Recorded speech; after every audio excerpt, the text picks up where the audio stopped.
The Gaza War, also known as Operation Cast Lead, also known as the Gaza Massacre and the Battle of Al-Furqan by Hamas, was a 3-week armed conflict between Palestinians in the Gaza Strip and Israel that began on the 27th of December 2008 and ended on the 18th of January 2009 in a unilateral ceasefire. Israel's stated goal was to stop rocket fire into Israel and weapons smuggling into the Gaza Strip. Israeli forces attacked police stations, military targets including weapons caches and suspected rocket-firing teams, as well as political and administrative institutions in the opening assaults, striking in the densely populated cities of Gaza, Khan Yunis and Rafah. After hostilities broke out, Palestinian groups fired rockets in response to what they characterized as massacres. An Israeli ground invasion began on January 3.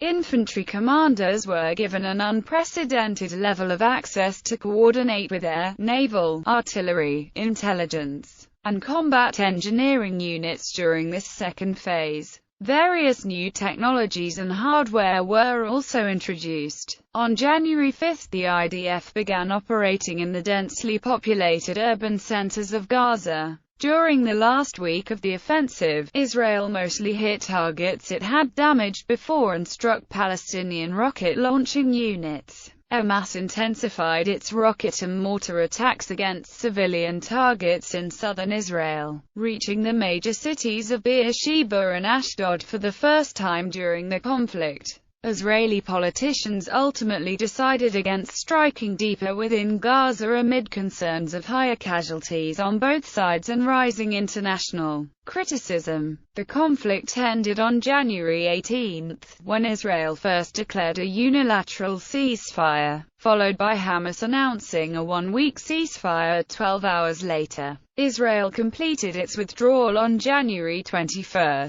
The conflict resulted in between 1,166 and 1,417 Palestinian and 13 Israeli deaths. According to the Shin Bet, after the conflict, there was a decrease in Palestinian rocket attacks. In September 2009, a UN special mission, headed by the South African Justice Richard Goldstone, produced a report accusing both Palestinian militants and the IDF of war crimes and possible crimes against humanity, and recommended bringing those responsible to justice. In January 2010, the Israeli government released a response criticizing the Goldstone report and disputing its findings. In 2011, Goldstone wrote that he no longer believed that Israel intentionally targeted civilians in Gaza. The other authors of the report, Hina Jalani, Christine Chinkin, and Desmond Travers, rejected Goldstone's reassessment.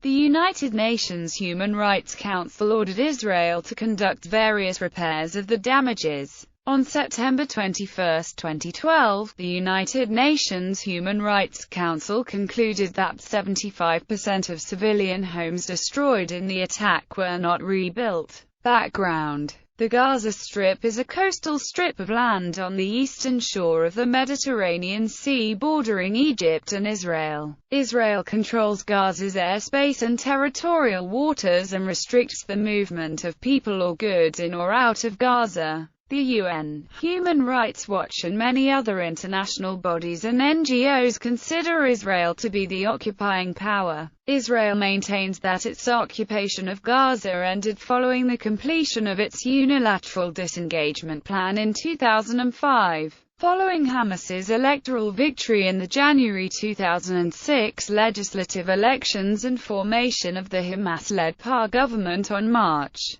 the quartet conditioned future foreign assistance to the PAR on the future government's commitment to non-violence, recognition of the State of Israel, and acceptance of previous agreements. Hamas has rejected such demands, leading to quartet's suspension of its foreign assistance program and Israel imposing economic sanctions. In June 2007, after the military takeover of Gaza by Hamas and the overthrowing of Fatah, the president of the Palestinian National Authority, Mahmoud Abbas, dismissed the Hamas-led government and formed a government in the West Bank, bypassing the Hamas-dominated parliament. Israel imposed a ground, air, and maritime blockade, and announced it would allow only humanitarian supplies into the Strip. Palestinian groups were partially able to bypass the blockade through tunnels, some of which are said to have been used for weapons smuggling. Between 2005 and 2007, Palestinian groups in Gaza fired about 2,700 locally made of Qassam rockets into Israel, killing 4 Israeli civilians and injuring 75 others.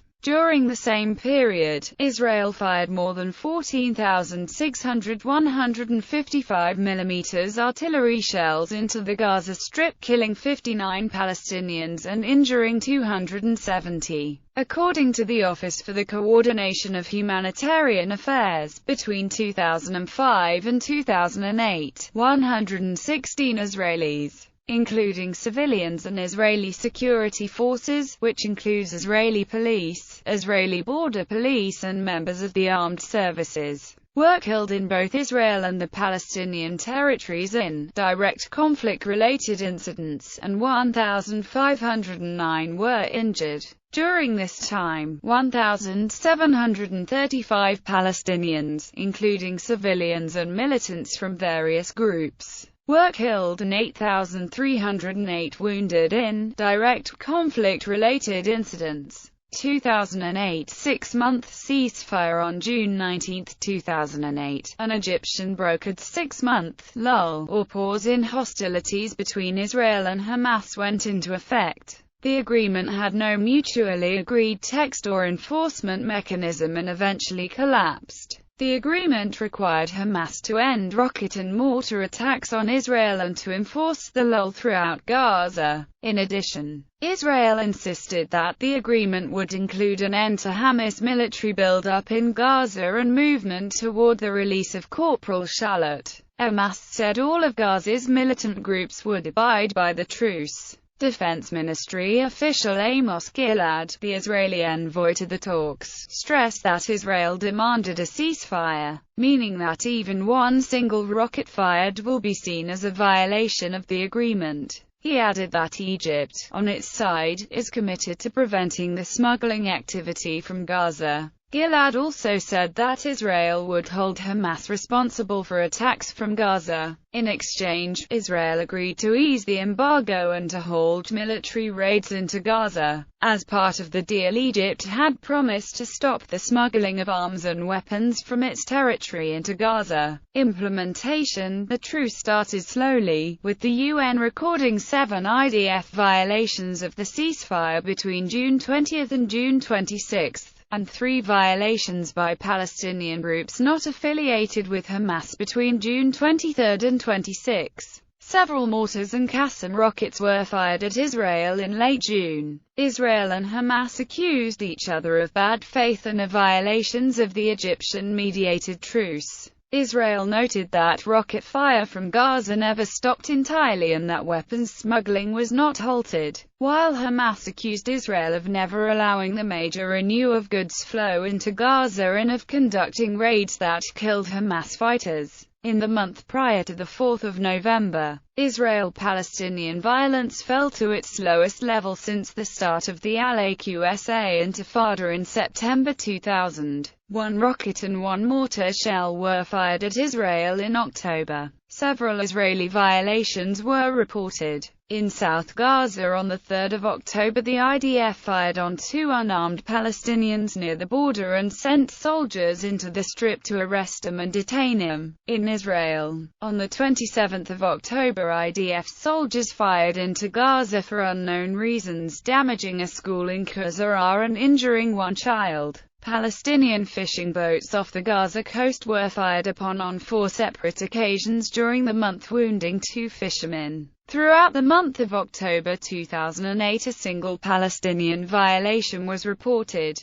1 rocket was fired into Israel, causing no damage or injuries. At the end of the month, the American Secretary of State Condoleezza Rice sent a message to Hamas acknowledging their efforts to keep the peace. According to a joint Tel Aviv European University study, based on B'Tselem's data, 79% of all breaks in a lull of violence since the Second Intifada were due to Israeli actions, while Hamas and other factions were responsible for 8% of such violations. Pre-operation actions. November 4 incident. On November 4, 2008, Israel launched a military incursion into a residential area of Deir al-Balah in central Gaza. Israel stated its aim was to destroy what it said was a tunnel on the Gaza-Israel border dug by militants to infiltrate into Israel and abduct soldiers. However, an Israeli defense official was quoted in the Washington Times acknowledging that Israel wanted to send Hamas a message. The assault, according to Mark Levine, was unprovoked, and several Hamas members were killed. The following day, the siege of the Gaza Strip intensified. According to Israel, the raid was not a violation of the ceasefire, but a legitimate step to remove an immediate threat. Israeli infantry, tanks, and bulldozers entered 250 meters into the Gaza Strip, the first major incursion since the June truce. A gunfight broke out, in which one Hamas fighter was killed. Hamas responded with a barrage of mortar and rocket fire at Israeli troops. 3 Israeli airstrikes on Hamas mortar and rocket positions then killed 5 Hamas fighters. According to eyewitnesses, another 3 Hamas fighters were wounded in an Israeli UAV strike over the El Burj refugee camp. 3 Israeli soldiers were also wounded during the operation. Hamas said it would take revenge for what it perceived as an act of Israeli aggression that had violated the truce. Hamas launched 35 rockets into southern Israel in what was described by Hamas spokesman Fawzi Barhoum as a response to Israel's massive breach of the truce, stating that the Israelis began this tension and they must pay an expensive price. They cannot leave us drowning in blood while they sleep soundly in their beds. Intensity of rocket attacks targeted at Israeli cities near Gaza sharply increased during November 2008. Approaching pre-truce levels. Clashes also took place along the border, during which 11 Palestinian militants were killed. In the period between November 4 incident and mid-December, more than 200 Qassam rockets and mortar shells landed in the western Negev region. Israel has frequently shut down the crossings in response to rocket attacks on its towns. On December 13, Israel announced that it favored extending the ceasefire, provided Hamas adhered to the conditions.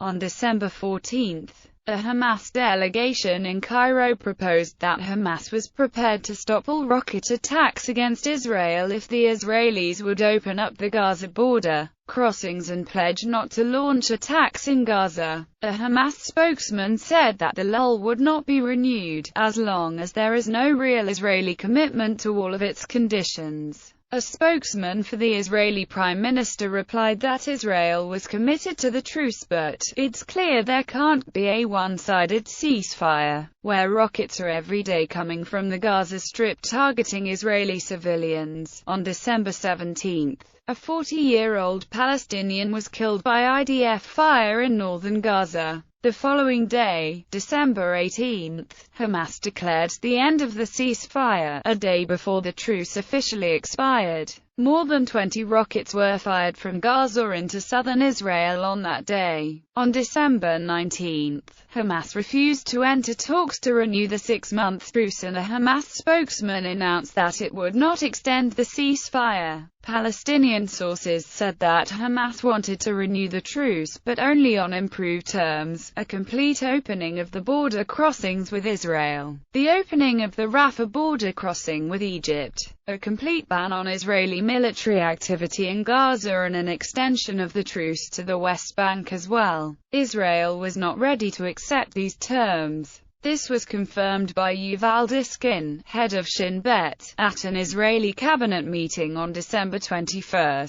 Diskin said he thought Hamas was interested in continuing the truce, but wants to improve its terms. It wants us to lift the siege of Gaza, stop attacks, and extend the truce to include the West Bank. 3 Qassam rockets fired from the northern Gaza Strip landed in Israel. On December 22, Israeli Defense Minister Ehud Barak said that his country will not accept the ongoing rocket fire from the Palestinian militants in the Gaza Strip. Israeli Foreign Minister Tzipi Livni, who had supported the truce until recently, suggested that military actions be taken against the Hamas government in Gaza. On December 23, senior Hamas leader Mahmoud al-Zahar said that Hamas was willing to renew the ceasefire under the original terms, demanding an Israeli commitment to refrain from any military operation in the Strip and to keep the border crossings open. Speaking with Egyptian newspaper Al-Ahram, al-Zahar said that the movement would reassess the situation in Gaza once the 24 hours during which Hamas vowed to halt rocket fire had ended.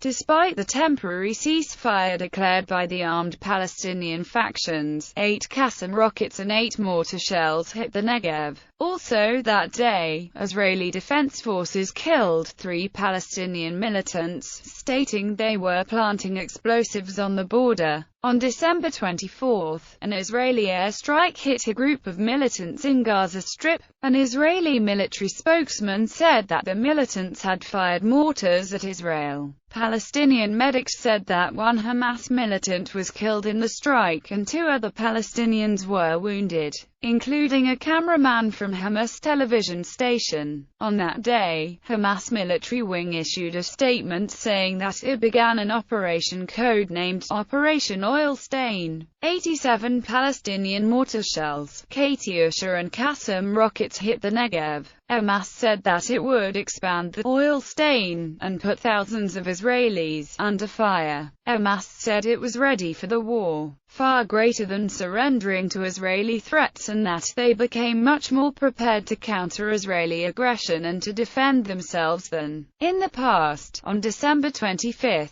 after Israel had wrapped up preparations for a broad offensive, Israeli Prime Minister Ehud Olmert delivered a final warning in an interview with the Arabic-language satellite channel, Al Arabiya. He said, "I am telling them now, it may be the last minute, I'm telling them stop it. We are stronger." Another 6 Qassams landed in southern Israel.